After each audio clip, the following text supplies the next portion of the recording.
Olá, senhoras e senhores, estamos aqui direto dos estúdios da Talk Jovemcast, mais um episódio aqui, o nosso quinto episódio, na verdade, quinto e último episódio dessa primeira temporada do Talk Jovemcast, muito legal.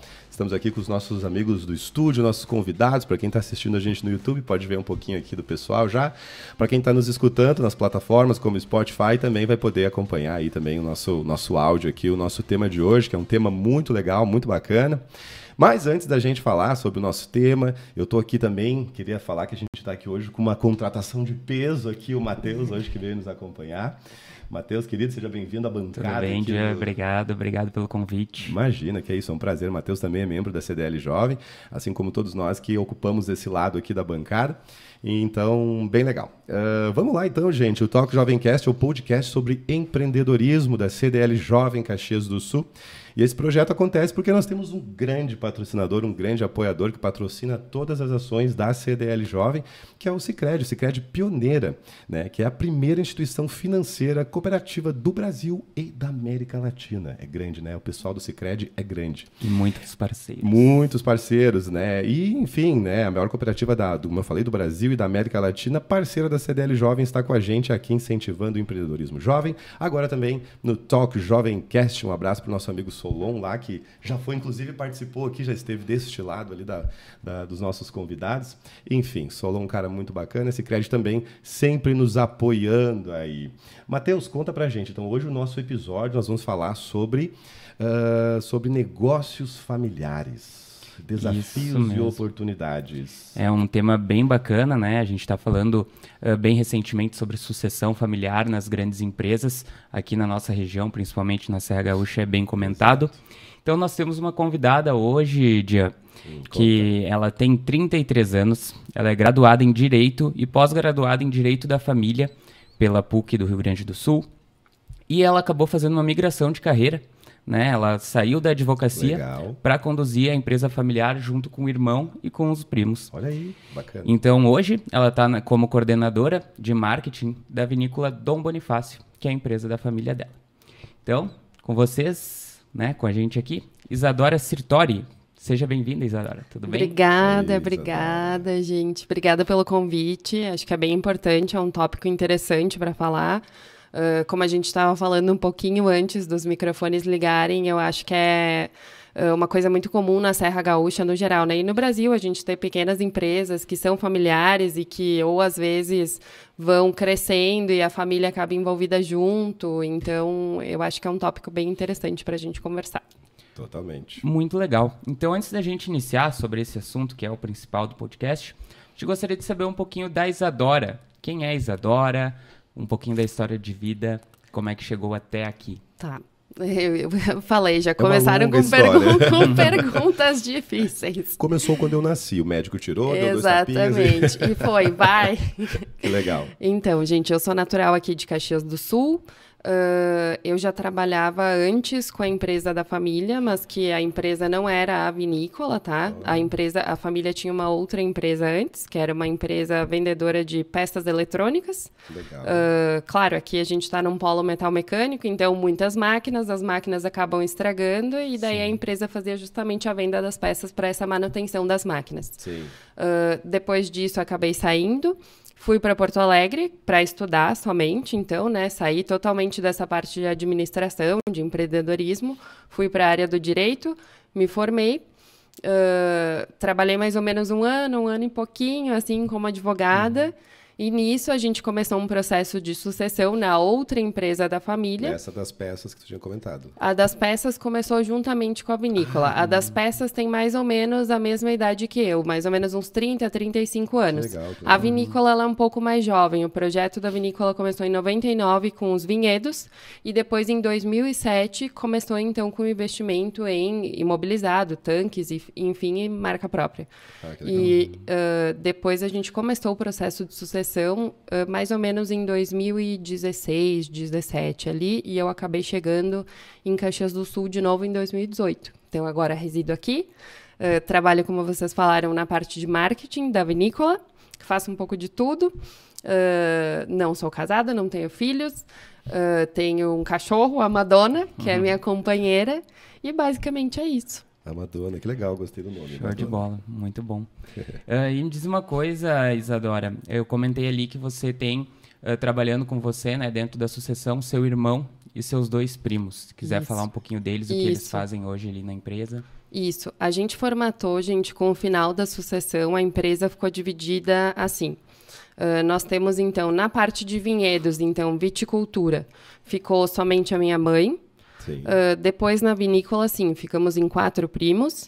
O meu irmão, ele está dentro da sociedade, mas ele é o único sócio que não trabalha diretamente na operação. Ele é médico, então ele participa das reuniões, né, como se fosse do conselho, então, da empresa, mas ele não está diretamente na operação. Eu faço a parte de marketing. O meu primo faz a parte de viticultura e enologia. Então, a minha mãe, ela já é uma pessoa de mais idade, então ela também não trabalha ali no dia a dia, com o trator e tudo. Enfim, ela só faz a coordenação também. Sim. O meu primo é quem toca, então, essa direção, a gestão da parte de viticultura.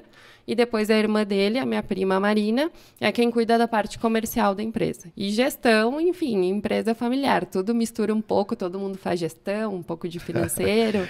A gente imagina como que é. Vamos chegar em um momento aí para falar sobre essa questão de como que é essa relação que vocês têm, sócios e o negócio. E como é que se equaciona esse negócio todo aí. Mas antes eu queria voltar um pouquinho e queria que tu contasse para nós também, Isadora, um pouco sobre a Dom Bonifácio, né? A gente queria conhecer, né, as pessoas que estão aqui nos ouvindo agora, que vão nos ouvir, né? Esse vídeo vai ficar para a posteridade, para a eternidade. Sim. Então a gente queria saber de ti, contar um pouquinho a história da Dom Bonifácio, como que surgiu, quem teve a ideia, como é que foi esse negócio? Conta pra gente. Tá, então a ideia surgiu, na verdade, quando meu pai e o meu tio, que foram então os fundadores, eles foram viajar para a Itália, eles estavam justamente olhando mais essa parte de peças eletrônicas, foram em feira de máquinas e tal, e junto do grupo tinha uma pessoa que era da vinícola Miolo.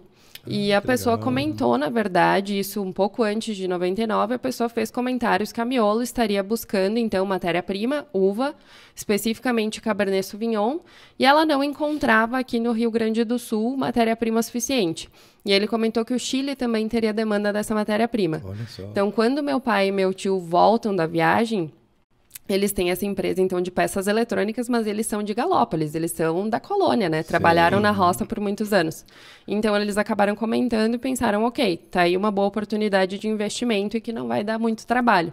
Vamos encontrar uma terra barata e vamos começar o cultivo dessa uva. Então, essa é a ideia do projeto inicial da vinícola. Seria só a venda de matéria-prima e não a criação de uma vinícola com marca própria. Entendi. Então, eles compram a terra, são 2 vinhedos, a gente tem 15 hectares de vinhedo ali em Galópolis. Isso tudo em 99, assim? Ou Foi um pouquinho antes. Um pouquinho antes, porque tem que planejar, comprar a terra, importar as mudas, fazer todo o cultivo ali e depois começar a vender a matéria-prima. E eles já tinham feito isso anteriormente, antes de ter essa oportunidade, já tinham produzido uva antes. Eles já tinham produzido uva, mas daí, assim, aquela agricultura mais de subsistência, que também é muito comum aqui do colono da Serra Gaúcha, que tem aquela terra pequena, com o seu parreiralzinho, muitas vezes faz... Uva, às vezes, ou faz o seu vinho em casa. Então, eles já tinham essa experiência, mas também com uva comum, que é a uva que é comum aqui na Serra Gaúcha. Quando eu falo comum, a uva que não é vitis vinífera, que é para vinho.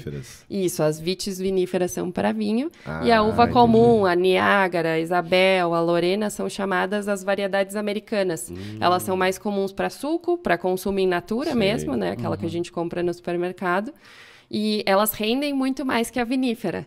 Por isso que o colono italiano tem um cultivo, na verdade, a predominância é muito maior dessas variedades americanas, né? Sim. A vitis vinífera, ela tem um rendimento muito menor, então ela é mais específica, assim. Então, eles já tinham essa experiência com a uva comum, já entendiam um pouco, né, de agricultura e resolveram fazer esse investimento. 99, então, começa esse projeto. Ao longo dos anos, né, a uva ela tem uma safra anual só, então tu vai comercializando essa matéria-prima. Legal. Não ficou focado somente na Miolo, eles começaram a vender para outras vinícolas também. Mas a gente precisa, não sei se eu posso me alongar e dar uma resposta, então, mas é só para passar um contexto geral. Não, mas é legal para a gente saber. Estou falando de uva, mas eu acho que para qualquer agricultura ou qualquer empresa a céu aberto, como eu falo, porque o vinhedo é basicamente isso, é uma empresa a céu aberto. A gente tem um problema muito grande, que são os fenômenos que a gente não consegue controlar, que são os fenômenos da natureza. Né? Então, a uva ela nunca vai sair igual. A gente veio de 3 anos, os 3 últimos anos foram verões sob influência da laninha, então verões muito secos, e isso ajuda a uva. E agora, neste ano, a gente está num ano de super El Niño. Muita chuva, isso é muito ruim. Então, é difícil tu ter um planejamento de venda e de rendimento, porque tu pode ter uma projeção de, sei lá, 600 mil quilos de uva para um ano e do nada tu vai colher 200 mil quilos.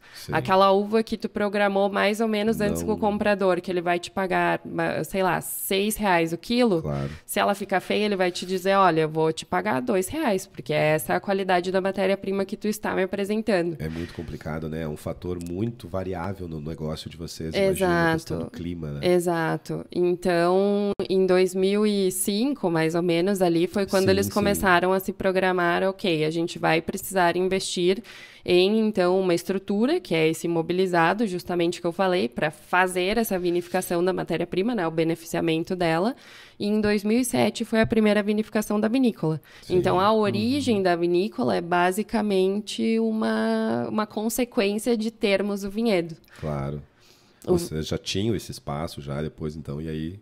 Já tínhamos. O negócio surge. Já tínhamos. O vinhedo ele é relativamente grande, assim, são 15 hectares em Galópolis, que é onde fica a sede da vinícola, e mais 45 hectares em Santa Lúcia do Piauí, que também fica aqui em Caxias do Sul, é ali mais próximo de Fazenda Souza. Ali também, né? Isso. Então são 60 hectares de vinhedo com 16 variedades de uvas viníferas diferentes. A média, para vocês terem uma ideia, de produção de uva vinífera no Brasil é de 5 hectares por propriedade. Senhora. Nós temos 60. Então já é uma propriedade, né? Já é uma matéria-prima bastante abundante. Sim. Então calhou bem a gente construir, então começar o projeto da vinícola e poder, então, trabalhar com todas essas variedades. Que legal, bacana. Bom, deu para conhecer um pouquinho, pelo menos, da história, né? Da Isadora, trajetória, um pouco da vinícola também. Eu acho que a gente já pode, né, Matheus, a partir de agora, dar um passo adentro aí e falar sobre né, o tema do nosso episódio hoje, que é isso, né? Negócios familiares. A gente quer entender um pouco sobre isso aí, Isadora. Eu vou falar a minha experiência. Né? A minha experiência com negócios familiares foram traumáticas. Já trabalhei com meus tios, amo eles de paixão, mas assim, espero que eles não assistam. Sacanagem. Não, mas falando sério, as minhas experiências com negócios familiares sempre foram assim... Eu nem tentei, né? Tu nem tentou? Beleza, o já. Matheus já aprendeu vendo os problemas dos outros, eu já não vou nem tentar. Enfim, então, pra mim, pelo menos, sei que pra muitas pessoas sempre foi uma experiência muito complicada, né? Trabalhar com familiares, né? Mas a gente sabe, como tu bem falaste, né, Isadora, que aqui na região a gente tem, né, muitas empresas familiares e muitas empresas familiares muito bem sucedidas, negócios que prosperaram, cresceram, se tornaram grandes empresas, que hoje, inclusive, ainda, né, existem membros da família, né, mas assim, foi trazido, por exemplo, uma gestão profissional, né, enfim, e se arrumou a casa, vamos dizer assim, né, delegando papéis para cada um e cada um trabalhando ali para o bem dessa empresa. Legal. Mas conta para nós, a gente quer saber. Tem perrengue nisso, né? Conta para nós os desafios que são, Isadora, assim, de tocar um negócio familiar, assim, por favor. Eu acho assim, gente, eu vou puxar a brasa um pouco pro nosso assado. Não sei se já é para eu falar um pouco sobre o processo de sucessão também. Pode, fica à vontade, se tu achar que faz sentido, pode o processo de sucessão, obviamente, ele nunca é fácil. Ele nunca é fácil, assim, a gente teve, por um lado, a sucessão do meu pai, que foi automática. A gente começou a sucessão porque o meu pai faleceu. Então, daí ali já foi, entre aspas, foi muito, muito difícil para nós como família e muito, muito difícil para a empresa. Então, depois a gente tem o outro sócio, que era nosso tio, então. Ele não é pai dos meus primos. O que une os primos são as mães. Olha então, esse terceiro tio, ele é irmão das nossas mães. Entendi. E era cunhado do meu pai. Eu acho que um dos primeiros desafios que a gente encontrou que eu acho que é bem comum até, foi o conflito de gerações. Eu acho que é muito difícil para ambos os lados. São pessoas mais jovens, com épocas diferentes, isso, com planejamentos diferentes, objetivos de vida diferentes, pessoas que já são mais velhas, por exemplo, o meu tio, e acredito que o meu pai pensaria da mesma maneira, que já querem diminuir um pouco o ritmo, e daí chega a galera jovem, vamos abrir no sábado, vamos fazer no turismo, vamos fazer não sei o que, evento da noite.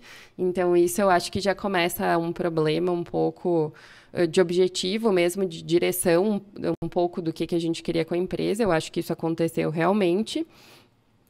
Eu acho que é difícil também para o sucessor entregar o bastão. Isso foi bastante difícil também.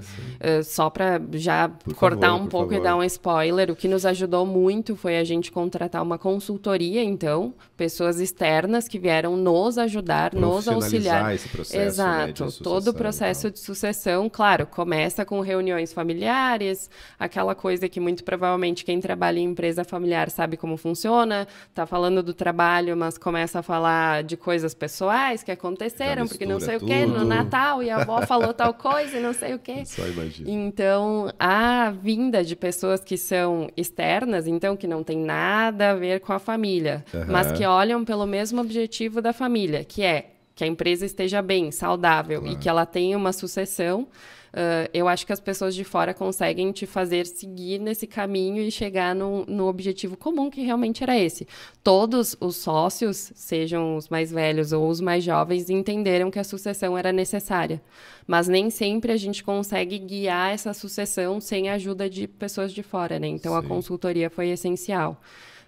E eu acho que para o sucessor, não sei, né? Meu tio não está aqui, meu pai também não, mas eu vou falar por eles, porque eu acredito que isso seja uma coisa que não dói hoje, mas talvez daqui a, sei lá, 40, 50 anos bata em mim a mesma coisa. Espero que sim.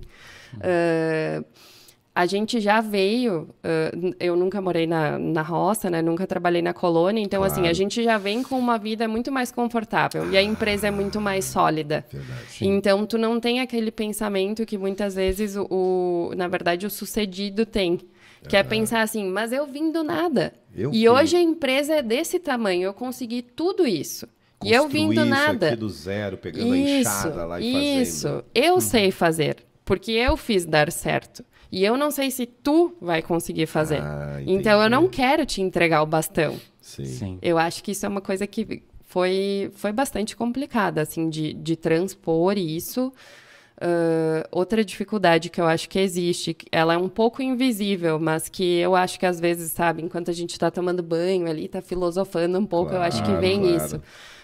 A gente já vem com a empresa muito mais sólida, tu já vem com um padrão de vida que não é bilionário, mas ele é sim um pouco mais confortável, teve acesso a muito mais coisas. Eu acho que também pros funcionários se torna um pouquinho mais difícil, eu vejo, talvez a motivação. Porque para os funcionários que estão ali trabalhando, olhar para o dono da empresa e pensar assim, meu Deus, esse cara veio do nada e ele construiu tudo isso. Esse cara é uma inspiração para mim. Eu quero, nossa, olha tudo que ele conseguiu. E daí vem a segunda geração, que já é a criança de apartamento, sabe? Claro. Que alguns funcionários viram crescer, inclusive. Exatamente. Então, eu acho que começa a ficar... mas esse aí teve tudo de mão beijada. Será que ele vai conseguir conduzir mesmo a empresa? Imagino que seja um desafio, porque o que você está trazendo é uma questão de liderança inspiracional, assim, que, por exemplo, os fundadores da empresa inspiram, né, os seus colaboradores por conta da sua própria trajetória. E é bem o que você falou, aí chega, né, os herdeiros, assim, agora vão tocar aquele negócio. E aí é difícil, né? Eles olharam para as pessoas, essas pessoas estão chegando agora aqui, querem me dar ordem. Como é que faz isso? Como é que resolve essa questão aí? É complicado, olha, né? Eu acho que é meio um pouco de terapia de banho, assim, na verdade. Mas o processo de sucessão também vai te dando confiança. E eu acho que, assim, o próprio saber empírico, sabe? Estar ali na empresa, acompanhar tudo, não se colocar numa posição, como tu disse, eu sou o herdeiro, eu tô chegando aqui, eu automaticamente tenho, então, eu sou dono daqui, eu mando e vocês obedecem e sabem fazer.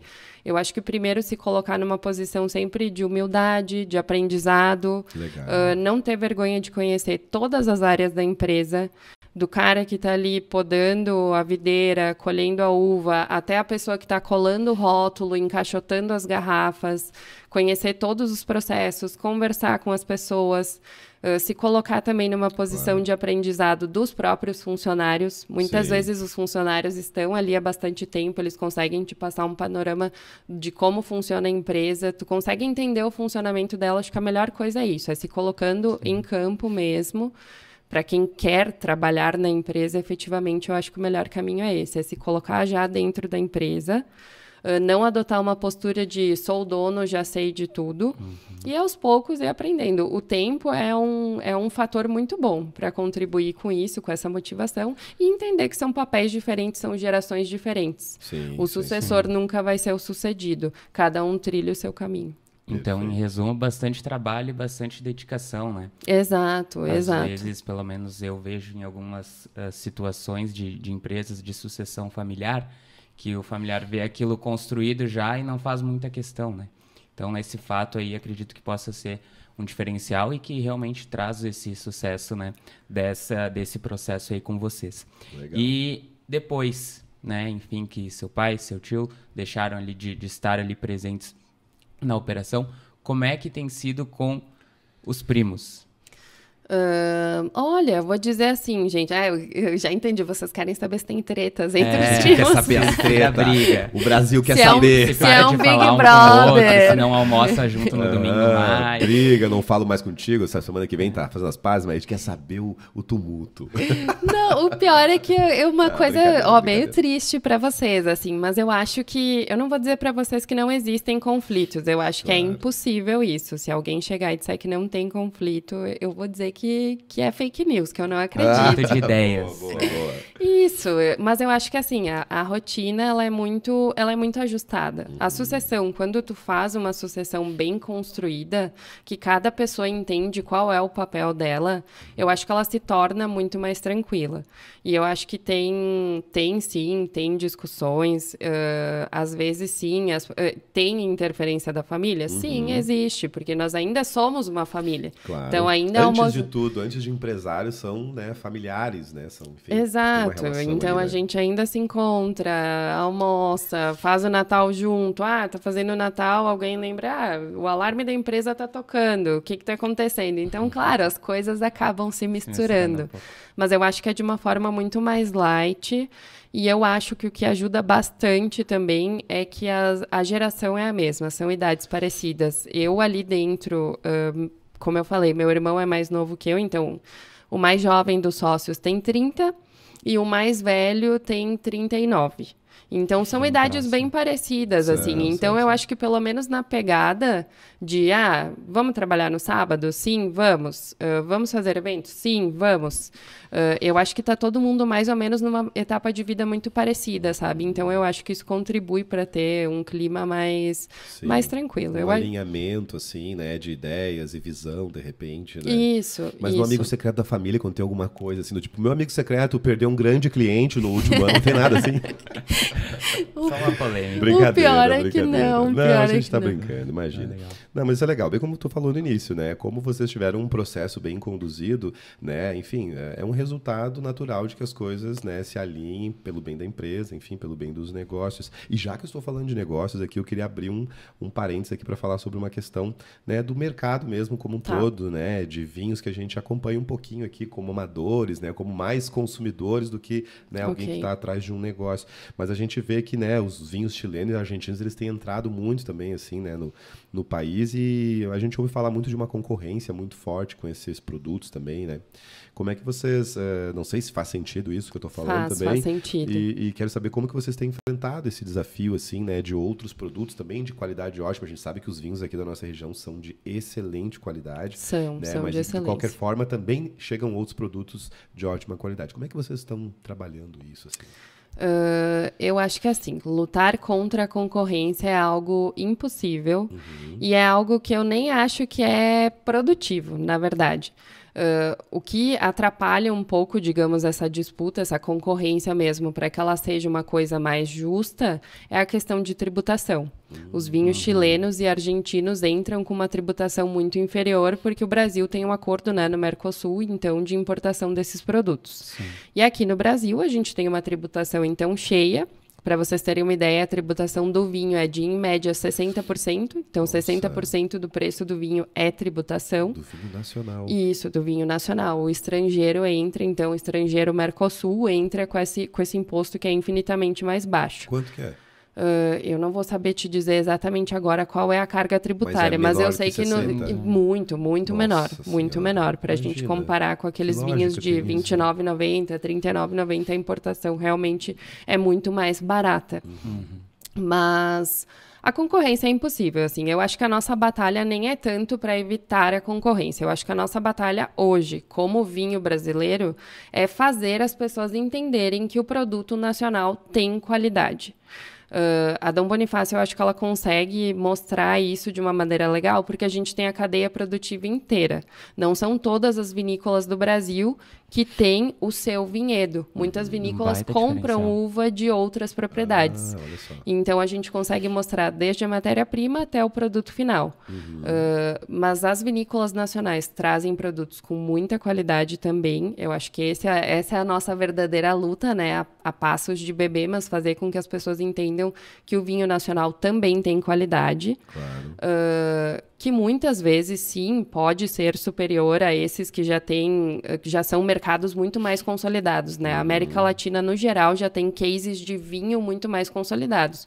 O Malbec argentino, o Taná uruguaio, o Carmener chileno, esses países já têm o seu vinho. Diferente do Brasil, que ainda não encontrou, ok, esse é o meu produto. Entendi. Acredito que no futuro vai ser o espumante, que é o que mais tem se consolidado, né? Os espumantes brasileiros têm uma qualidade altíssima, são espumantes de excelência. Premiados, inclusive. Premiados, batem com grandes espumantes, com champanhe, são produtos realmente de excelência. E isso quem determina, assim, é um mercado internacional que vai vir e vai dizer, vai ter pesquisa, tem dados técnicos dentro disso para definir realmente, ou é uma questão interna que temos nós aqui da região que bater no peito e dizer, esse é o nosso produto, esse é o que... Eu acho que é assim, o Brasil é um produtor de vinho fino há muito menos tempo. Se a gente pensar que a França está produzindo vinhos e champanhes e espumantes há, sei lá, 400 anos, o Brasil começa com esse up de viticultura de uvas finas, então as vites viníferas, há mais ou menos 50, 60 anos. É muito recente. É muito recente. Então, sim, eu acho que a gente precisa ser um pouco... como diz também outras pessoas, um pouco evangelizador desse vinho brasileiro, sabe? Todo dia dizer, o vinho é bom, prova esse vinho, vê o que tu acha. Entra muito do teu trabalho, então, né? Como marketing também, Sim, né? Enfim, promover essa visão. Mas eu acho que isso. mais do que uma coisa isolada, assim, é uma coisa, eu acho, da cadeia toda, né? De todo o mercado, Sim. por exemplo, aqui da região, se unir. Existe isso, alguma iniciativa, assim, de uma espécie de, sei lá, vou chamar de associação aqui, alguma coisa que unifica, de repente, as ações de toda a região para se promover como um destino daqui a pouco, ou um produtor de, como, por exemplo, espumantes, que tu falou. Existe isso hoje aqui na região? Eu acho que existe um pouco mais a promoção por roteiros. A gente tem, então, os roteiros, Vale dos Vinhedos, Caminhos do Alfredo, Flores da Cunha, Altos Montes. Eu acho que quando as vinícolas se unem, e daí a gente quebra um pouco essa ideia até de concorrência, a gente tem, então, um roteiro montado, o turista pode vir, ele pode visitar quantas vinícolas ele quiser. Para nós, isso seria a melhor coisa que poderia acontecer em Caxias, expandir ainda mais o enoturismo, para que o turista pudesse, olha, hoje de manhã eu vou na Quinta Dom Bonifácio, de tarde eu vou Natal e de noite eu vou jantar na empresa X. Eu acho que os roteiros conseguem montar isso muito bem, e eles têm muito mais força para sair daqui, né? Porque a gente ainda está na Serra Gaúcha, então a gente está no coração dessas vinícolas e o consumo aqui ele é muito maior do que em outras regiões, sei lá, Nordeste, próprio Sudeste, muitas vezes eles desconhecem os vinhos daqui e vão direto para o importado, porque o importado, é como eu falei, ele já está muito mais consolidado. Mas eu acho que o ponto ideal seria que a gente tirasse um pouco daquele costume do brasileiro, que é muito cerveja. Verdade. E o vinho, se ele tomar num dia o vinho da Quinta Dom Bonifácio, no final de semana ele resolve que ele vai abrir um Malbec argentino. No domingo ele vai fazer um churrasco, ele abre um Taná uruguaio e para finalizar a noite ele abre um espumante brasileiro. É ótimo, a conconcorrência é bem-vinda. Claro. O que a gente precisa é que o a população, a pessoa consuma mais vinho. Acho que isso é mais do que concorrência entre chilenos e argentinos. Sim. Eu acho que é a popularização do vinho enquanto, né, uma bebida e tal. Acho que o vinho ele tem um aspecto elitizado, assim, um pouco. Não sei se faz sentido. Diferente, por exemplo, trouxe a ideia da cerveja, né? A cerveja é uma coisa, assim, do brasileiro, do churrasco de domingo. Diferente aqui, a nossa região, ela tem suas peculiaridades, né? Então, o vinho aqui está muito mais incrementado na cultura. Sim. É muito comum aqui, a gente sabe, todos nós aqui, como somos aqui, para quem, né, de repente é de outro estado, nosso conteúdo chegou até você que está, sei lá, em São Paulo, aí no sudeste do Brasil, né? Aqui na região a gente tem esse hábito de toda noite tomar uma tacinha de vinho. É uma coisa mais que está, né, incorporada à nossa cultura.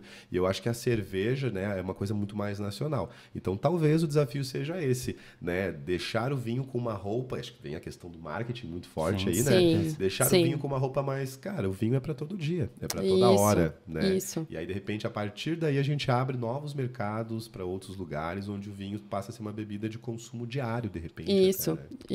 Uma coisa que eu acabei, dentro desse todo o nosso bate-papo aqui, eu vi que teve bastante superação, bastante questão de vontade de crescer, de fazer mais. Sim. Não só pela empresa, mas pelo produto também, né? Dentro disso, essa inspiração vem também do teu pai, do teu tio, e vocês seguem isso e estão sempre pensando em crescer, ou já teve algum momento que pensou, não, vamos estabilizar, assim como tá, vai continuar? Estabilizar nunca. Eu diria assim, que às vezes a gente pensa, meu Deus, é muito difícil. Como eu falei, a empresa, o vinhedo é uma empresa a céu aberto. Tu vai no vinhedo, tu vê que tem alguma coisa errada, sei lá, muita chuva que está atrapalhando. Eu não vou dizer que a gente não volta para casa, não fica ansioso, não fica desanimado, não pensa, meu Deus, será que eu fiz a coisa certa? Será que eu não deveria largar tudo e fazer outra coisa e talvez me estressar menos? Eu acho que isso sempre acontece. Sempre passa pela cabeça, né? Mas estabilidade nunca. O foco sempre é crescer. Eu acho que primeiro por nós mesmos, somos pessoas jovens, estamos ali trabalhando e eu acho que a gente entende que se é para fazer alguma coisa, ainda mais pegar isso, porque uma empresa familiar, quando ela já passa para a próxima geração, ela não vem somente a empresa, ela não vem só a operação. Ela vem uma coisa que eu acho que é bastante importante, que é o legado. Eu acho que isso pesa muito também. Então, claro, eu acho que junta a nossa disposição de crescer, junta até, daqui a pouco, objetivos pessoais. Olha, meu pai chegou até aqui, mas eu quero chegar aqui. Então, eu acho que isso acontece também, que acho que é uma coisa muito saudável. Positivo. E vem também da inspiração de lá de trás, né? Ok, a pessoa chegou até aqui e agora ela me deu força e lá vou eu consigo. Acho que tem um pouco disso. Quero deixar minha marca nesse negócio, a minha história também, né? Isso. E eu acho que pesa, assim, a influência de quem veio antes justamente por isso. É um legado. Não é só uma empresa. Não é uma coisa assim, se não der certo, se eu não estiver gostando, ok, eu vendo a minha participação e eu tô fora. A gente tem, sim, todo esse legado da família. Nossos avós, eles não foram diretamente envolvidos na vinícola, só na parte do nome, o Bonifácio, que é o nome da vinícola, na verdade, é o meu vô. E nós temos o vinho Ana, que daí é da minha avó. Então, tem essa parte ali junto, mas eles nunca trabalharam diretamente na vinícola. Mas foram agricultores e trabalharam com uva. Então, sim, a gente tem esse legado que também pesa para continuar na empresa, para querer que ela cresça, para querer que ela seja uma vinícola, como eu falei, de excelência, para que ela seja uma vinícola modelo em Caxias do Sul e, enfim, na Serra Gaúcha. Eu acho que essa coisa também de ser empresa familiar, ela te traz isso também. Ela te traz legado e ela te traz propósito, que isso é bastante importante. Sim, bem legal, totalmente, né? E, bom, vamos voltar um pouquinho pro tema do episódio, né? Porque assim é dinâmica, a gente vai ao podcast legal por isso, né? A gente começa a falar de uma coisa e a gente já puxa para outra, então é bem nesse ritmo aí. Voltando então pro tema do nosso episódio, né, Isadora, que é falar sobre negócios familiares, desafios e oportunidades.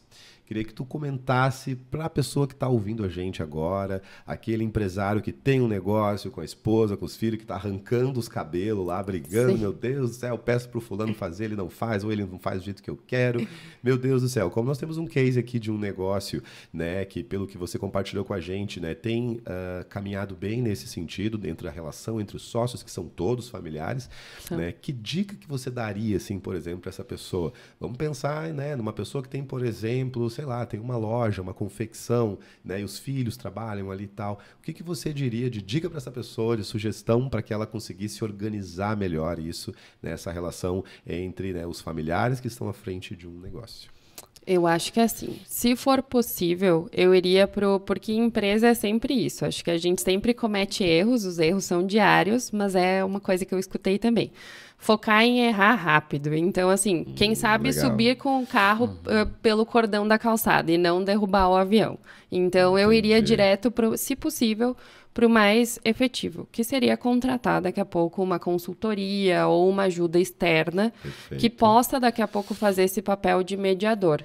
Porque, como eu falei, tanto o sucessor quanto o sucedido têm pontos válidos. E, às vezes, como são pessoas da mesma família, a gente não consegue expressar isso direito. Sim. A gente nem tem, daqui a pouco, a abertura, porque a gente pensa, olha, meu familiar, eu não quero falar tal coisa, eu não quero magoar, mas daí a mãe, a sogra, alguém vai falar alguma coisa, eu não quero que fique esse clima ruim na família. Então, se possível, buscar ajuda externa, porque eu acho que ela é muito válida e ela acelera muito esse processo, com muito mais paz para a família e para a empresa. Que legal, que legal. Se não for possível, eu acho que é o normal, que é paciência e ponderação. Eu não sei exatamente no meio daquela reunião, quando a gente está brigando, e acreditem, aconteceu, todo mundo gritando, o mediador ali, o consultor, então com os bracinhos cruzados. Só esperando. Sim. Vou esperar apagar aqui, baixar a poeira. Isso, 4 horas de reunião, aquela coisa maluca. Eu não sei de onde exatamente a pessoa tira isso, mas mesmo que faça as reuniões, que daqui a pouco se frustre, acha que não vai dar em nada, até porque isso eu acho que é válido comentar um pouco. O processo, por mais que ele seja rápido, o nosso, pelo menos, não foi tão rápido assim. A gente ficou quase 2 anos nesse processo de sucessão, então fazendo muitas reuniões para acertar bem todos esses pontos. E é burocrático. É burocrático, sim. É burocrático também para a família. Eu acho que ficam cicatrizes na família também. Eu não vou dizer isso que assim, estragou o Natal, acabou com tudo. Claro. Mas sim, eu acho que as pessoas demoram um pouco para se recuperar de todo esse processo. Fica ali uma ferida um pouco aberta, né? Sim.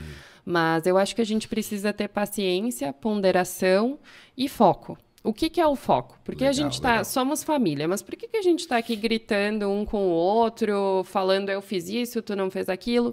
O objetivo final é o bem da empresa, a continuação da empresa. Sim, então, se a família tem interesse nisso, se a família realmente quer que essa empresa siga, que não é aquela empresa, ok, o fundador faleceu, a gente vai encerrar a cooperação e não vamos mais trabalhar. Sim, sim. Se tem interesse na continuidade dessa empresa, de alguma maneira precisa buscar uma ponderação e entender que o sucedido, ele não vai estar trabalhando naquela empresa com 80 anos, com 90 anos, então ele precisa aprender devagarzinho a passar esse bastão. E se for possível também, o máximo possível, não transportar as coisas de uma relação para outra. Saber dividir as coisas. Isso. Ali na vinícola somos primos, temos relação de primos, somos uma família, mas na hora do trabalho somos sócios. Então a gente sempre se lembra disso, que ali dentro o foco não é tomar um chimarrão ali com os primos e ficar conversando. O foco é fazer dar certo. Sim. E eu acho que isso te coloca numa posição, te regula bem assim a balança. Claro. Tu te coloca numa posição muito mais profissional. Tu aprende a escutar daqui a pouco críticas ou algumas outras coisas de uma maneira, baixa um pouco o ego, tu não pessoaliza aquilo. Tu acaba ficando, ok, realmente eu posso mudar isso, vou sugerir isso, o que vai ser melhor, o que meus sócios acham. Eu acho que tendo paciência e ponderação, acho que é o melhor para a gente conseguir fazer a sucessão e, se possível, como eu falei, traga alguém de fora para fazer essa mediação toda da salada de frutas ali. Que legal, que legal. Vários insights aqui, várias ideias, tá demais. Aí a gente só traz gente incrível pra cá. O pessoal vem e abre o jogo e conta muita coisa legal pra gente. Legal.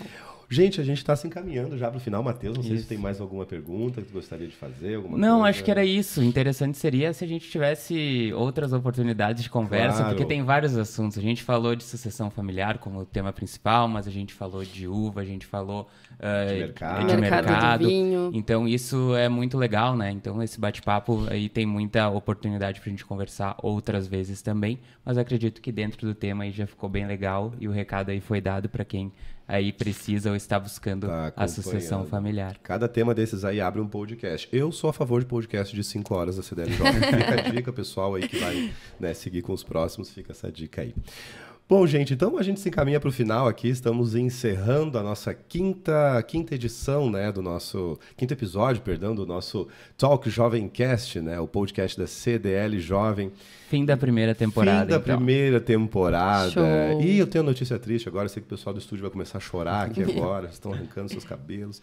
É a minha última participação, então, gente, desse episódio, a minha saída, né? E eu queria agradecer a todos que apoiaram esse projeto, né? Essa primeira temporada. Faço votos de que hajam muitas outras aí. Pro ano que vem já estamos aí com aproximadamente 10 episódios, então tenho certeza que vai ser um projeto aí muito grande, que vai ter muito espaço dentro da CDL Jovem. Enfim, então é isso. Eu agradeço a todos aí, produção, todo mundo aqui, Matheus, meu último companheiro aqui de bancada do Talk Jovemcast. Também queria agradecer muito a vocês, Adora, obrigado por ter vindo aqui, né, nos prestigiar e também compartilhar um pouco da tua experiência, de todo o teu processo aí dentro da Dom Bonifácio. Se tu quiseres, Isadora, espaço livre para você falar, como o pessoal encontra a vinícola, Ótimo. como te encontra também, se tu Eu já quiseres. ia fazer a enfim, propaganda pode fazer, aqui. agora é a hora do merchan, Tava liberado total. só esperando a minha deixa. Já tô com uns vouchers de desconto aqui. Também Olha aí, olha tem aí. desconto. Para quem for até a vinícola, tem desconto. Olha aí, até ia gente, sugerir, viu? ó, Podcast, talvez dê para né? gravar um episódio lá na vinícola. Fica o Opa, convite. aí, pessoal, Aí, já fica o anota convite. esse negócio que a Já ideia é vou muito anotar boa. Fica à vontade, Gente, Isadora. então, fica o convite para todos, para que conheçam a Quinta Dom Bonifácio. Estamos localizados aqui em Caxias do Sul mesmo, a 13 quilômetros do centro da cidade.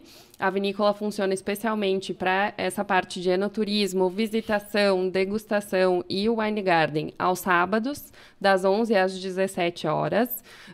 Somos cercados por uma natureza linda, pode levar cachorro, pode levar crianças.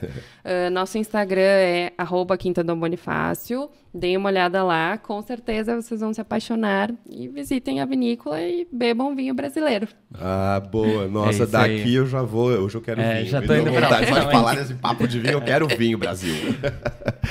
Muito legal, bacana. Isadora, obrigado mais uma vez. que Mateuzinho, agradeço. muito obrigado pela participação. Valeu, Gurizada do brigadão. estúdio, 200% vocês, estamos juntos. E obrigado a todos vocês que acompanharam mais uma edição do Talk Jovemcast. Um abraço. Um abraço.